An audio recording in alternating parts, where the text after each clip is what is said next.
How many fingers on two hands? How many fingers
teacher. Sige, Noriel.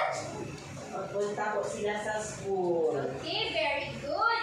Tulad ng inyong ginagawa, pumupunta sa school. Third picture. Teacher, Okay, Shine. naga-dance na teacher. Okay, naga-dance. Very good, Shine. Naga-dance din ba kayo? Okay, teacher. Okay, very good. Now, let's proceed. So, based sa atong activity, ano inyong naobserbahan? Anyone? Yes, L'Oreal? Teacher, nag-play sila sa ball. Very good. Sa picture, may nag-play sang ball. Ano pa? Sige, Charles. Ga-action sila, teacher. May actions. Very good. So, may harap pa iba? Teacher, Sige. gamot sila teacher. Very good. May harap nga. Gamus. So, sa tingin nyo, based sa atong activity, what do you think our lesson for today? Yes, Risa. Our lesson for today, teacher, is all about movement of our body. Very good. It's all about the movement of our body. So, our lesson for today is all about motor skills. Do you know what is motor skills? Yes, teacher. Wow, alam na rin sa kung ano ang motor skills. So, ngayon, i-discuss ko kung ano ang motor skills. So, motor skills daw is our ability to perform specific movements using our body's muscles. Alam niyo kung anong muscles? Sorry, teacher. Very good! That's your muscles! Now, parehas sa walking. Anong walking? Running or lifting. Very good, dalagan. So, ang motor skills daw is typically developed from the movement and inner body. Parehas sa aton nga head, neck, arms, and legs. From the inner body to the outer body, to parehas ang hands, feet, and the fingers. Meron ka mo fingers? Yes, Very good. Very good. Tintanan ka mo may harang fingers. So, ang motor skills, may ara siya nga dalawa ka types. Ang types niya is fine motor skills and gross motor skills. But now, i-discuss muna kung ano ang fine motor skills. So, fine motor skills refers to the ability to make movements using the tiny muscles of our body. Parehas ang pagsulat, pag-grip, or pag-hold sa mga bagay, or pag-squeeze. Pero anong squeeze? Yes, teacher. Very good! Example sina ang pagsulat. So, gross motor skills, it requires whole body movement. Alam niyo kung anong whole body movement? Yes, teacher.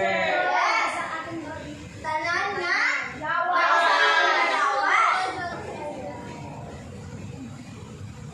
It requires whole body movements and involves the body's large muscles to perform everyday functions such as standing, crawling, throwing, walking, running, jumping, and sitting.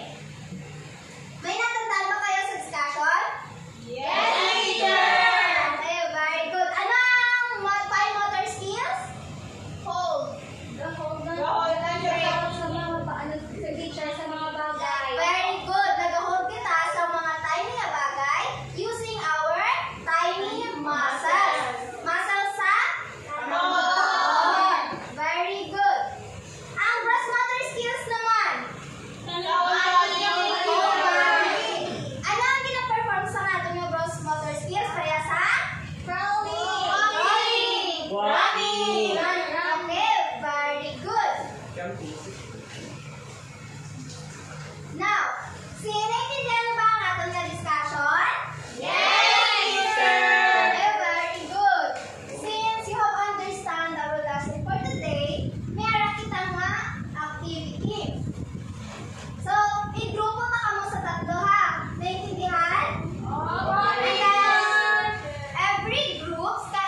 Ang first is cooperation.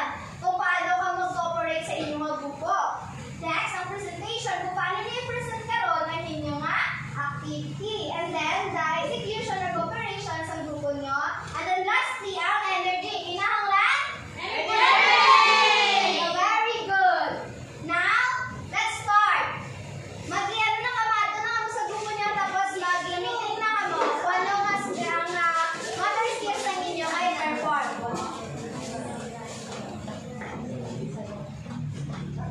Okay. Nakapili na ba ang tanan? Nakapili na tanan? Wala lagi pa mati. Yes, teacher! Okay, very good. Ang ibang group of please, ako muna. Kaya group 1 ang first na mag-perform. Group 1, please stand up. 1, 2, 3, go. 1, 2, 3, go. Okay, group 1. Ano nga motor skills sa inyo aging perform? Clap and teacher. Motor skills, gross motor skills. Okay, very good. Nagamit ko mo sa gross motor skills. Next, group 2. So,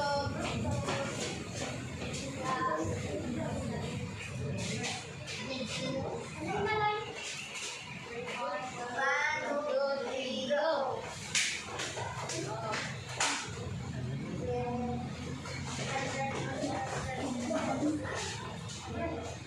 Teacher. Okay, very good. May ask ako.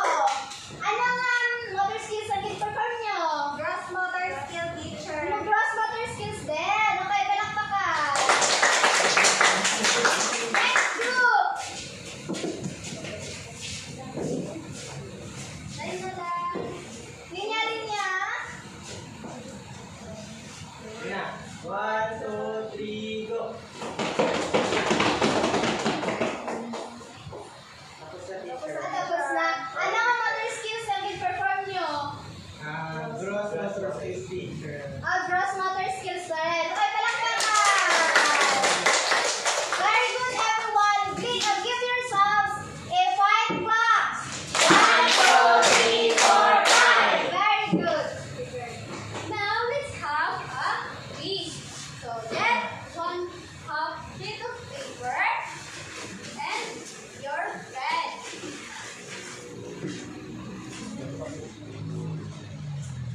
So, nakakuha na ba ang lahat ng papel? Yes, teacher! May ballpen na ba ang lahat? Yes, teacher! Okay, very good. Now, let's read first our instruction. Identify the following types of motor skills. Write FMS if it is fine motor skills and GMS if it's gross motor skills. So, you have only 3 minutes to answer this. You have only 5 minutes to answer this quiz. So, sulat sa inyong papel at sagutan. Your time starts now.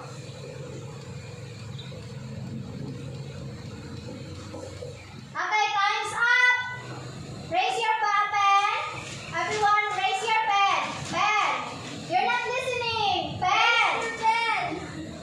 Okay, very good. So who wants to answer number 1? Climbing stairs. Teacher! Okay, Lilin, come here and answer number 1.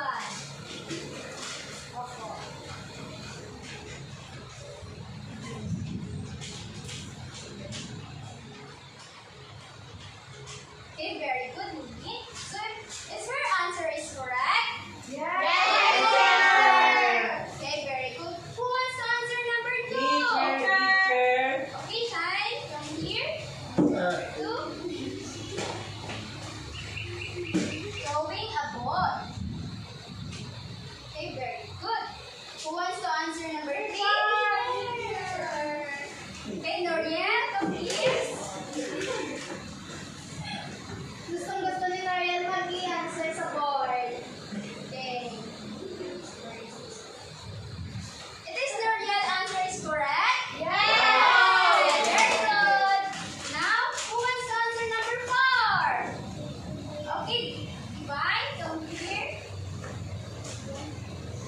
walking on the road.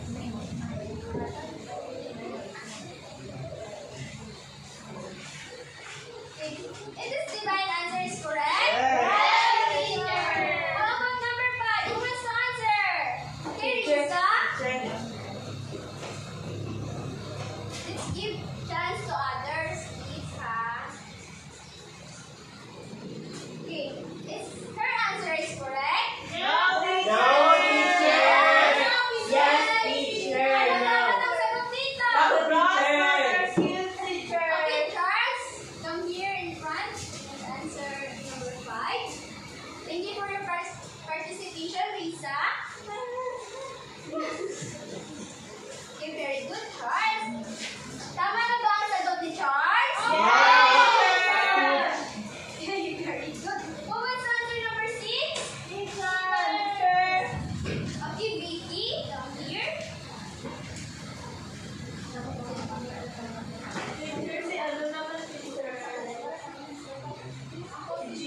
Tama ba ang sagot ni Vicky?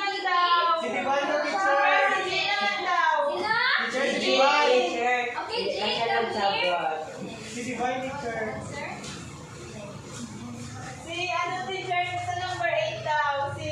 Divine.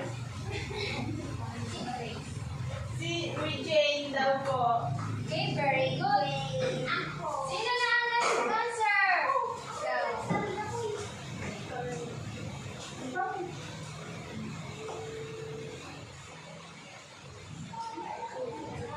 Tama ba ang sagot ni Nieto? Yes, teacher. Ha?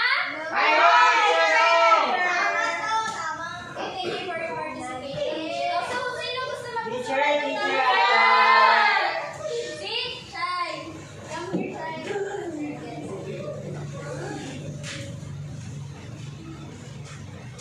Naluwa ka naman, Sansay. So, tama na ba ang sagot? Yes, teacher. So, sino ang nakakuha ng Teacher, number 9 po, teacher. Okay, number 9. Sino gusto magsagot ng number 9? Teacher, si Vivian.